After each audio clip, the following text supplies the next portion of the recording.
Hey everybody, click the play button there just so you can hear me.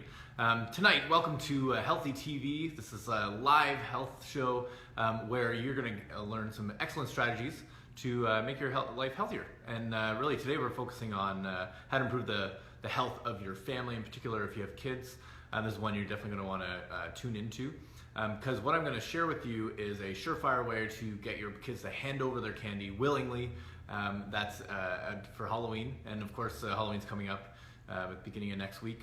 And I thought it'd be good to share this strategy that my parents perfected. I don't personally have kids, but I think this is definitely the strategy that I would use if I had kids of Halloween age. And my parents used this successfully, I don't know, probably 7 or 8 Halloweens in a row, and where I was literally handing over the majority, probably 90% or more of my candy. I was happy to do it, and so I'll get into that in a moment. And this all ties into really the theme of this show, which is to give you the simple ways of improving your health. And I think when it comes to your kids' health, ultimately that falls into the responsibility of the parents. At some point they'll take over, but for now it's up to you to make sure that they're living a healthy life. And Halloween is one of those times that I see a lot of parents in the practice struggle with this one, because throughout the rest of the year they're making choices that are really probably go against the grain and perhaps unconventional in some ways, and but all for the sake of the health of their kids. And these cultural events come up, and it creates quite a bit of tension, whether it's within the family, an extended family, their circle of friends. And I know I would really struggle with this if I had kids, particularly say around a holiday or an event, cultural event like Halloween, where it's really the primary focus is junking out. It's really if you ask any kids what do they love about Halloween, it's they're going to get garbage bags filled with candy, right, that they can consume over the next couple of months, and do a significant amount of harm, I would argue, to their health, to the function of their body. And so I see parents struggle with this, and how do you actually manage that? How do you allow them to still engage in the cultural event? They like Halloween's fun, right? You get dressed up, you get to go hang out with your friends, you drive around. And I think there's probably some positive benefits at least historically. I remember for me, as a way to get around, see the neighbors, interact with some kids maybe you didn't get to see all the time, see other families, it was definitely a really, I would say, a valuable community event, but it has this massive cost of filling your kids with junk food. And so my parents also struggled with this. And being fairly, they were very healthy people. They and also on top of that, to compound that, they were raising my sister and I vegetarian, vegan for most of our upbringing, and so junk food was just non-existent. We just didn't have it in our house. And then to compound that, my dad was a dentist, and so the idea of eating tons of sugar-laden foods was really not appealing to him. So, in fact, if you came to our house on Halloween, you got a toothbrush, which was a little bit of marketing on top of, some a bit of messaging there that, hey, you're going to have to look after your teeth if you're going to be eating all this candy. But for them, they wanted to come up with a solution that was fair and equitable, that would be, would be frictionless, or at least reduce the friction. Because of course my sister and I, not having candy around all the time, we actually really wanted to keep hold of our loot on Halloween. And so they came up with, I would say a fairly novel solution. And they would sit us down, and of course it has to be age appropriate, but they would sit us down and they would negotiate with us. So what they would ask, what is it that we would really like to have for that fall? So whether it was a toy or maybe taking part in a particular activity, and they would ask over a course of maybe a couple of weeks.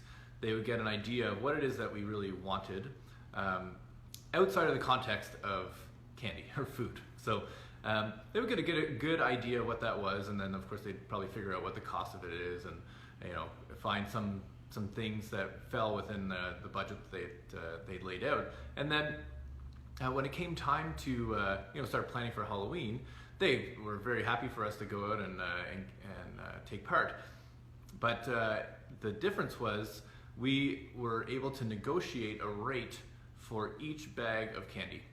And I remember the first year, they didn't nominate the fee. They actually gave my sister and I the autonomy to come up with what we thought would be a fair value for a bag of candy.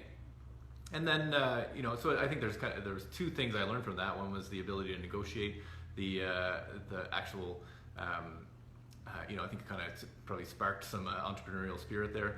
And on top of that, I knew that I was getting what I wanted. And from my parents' perspective, they knew that if we came to an agreement, then it would be frictionless, right? I'd be happy to hand over my candy for whatever the sum of money or the objects that we had agreed on.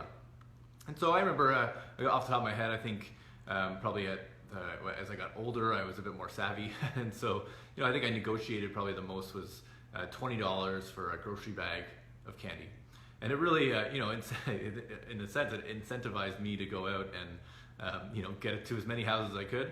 I remember coming home and sorting it all out, and I was, then it was up to me to decide what was it worth for me to keep, knowing that I was basically taking money out of my pocket, and I was motivated by money for sure.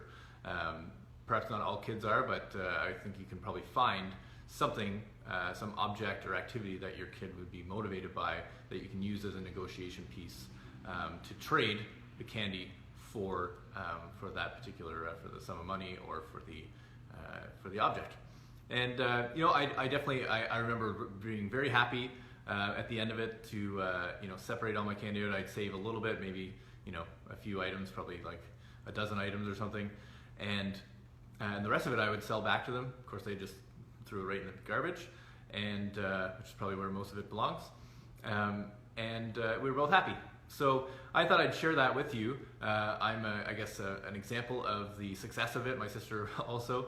And I think it would be a really great thing to try with your kids. If there's still time, you can still do some research, figure out what it is that's going to motivate your kid or your child, and then have the chat with them, negotiate, allow them to come to the agreement, so that they know what they're getting, and then on the night of Halloween, it'll be painless.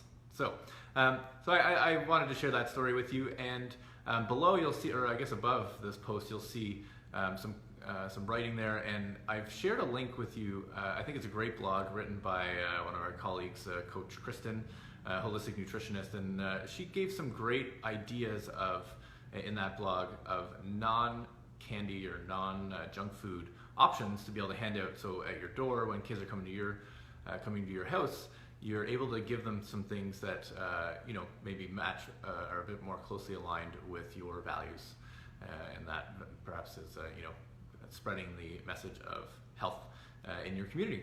So check that blog out. Comment below if you have any other suggestions or ideas. This would be a great opportunity to share with other families that maybe are struggling with this particular problem. So if you've either yourself have encountered, come up with some ideas, or maybe you've heard of some, just put them in the comments below. I'd love to hear it. And we'll check in. Actually, Monday Steph and I will be dressed up, so pop into the office and you'll be able to check out our costumes. I'm sure we'll post some pictures. And next Thursday, I'll be back on to continue along and introduce the next challenge. And next month is actually an Eat by Design month, so the whole month will be focused around nutrition, topics relating to nutrition, and I'm going to really focus on the why behind the what. So why the recommendations that we make around nutrition, kind of the most important things that you need to know in order to make those changes and make them stick. So until then, thanks for tuning in, and I will see you guys all next week.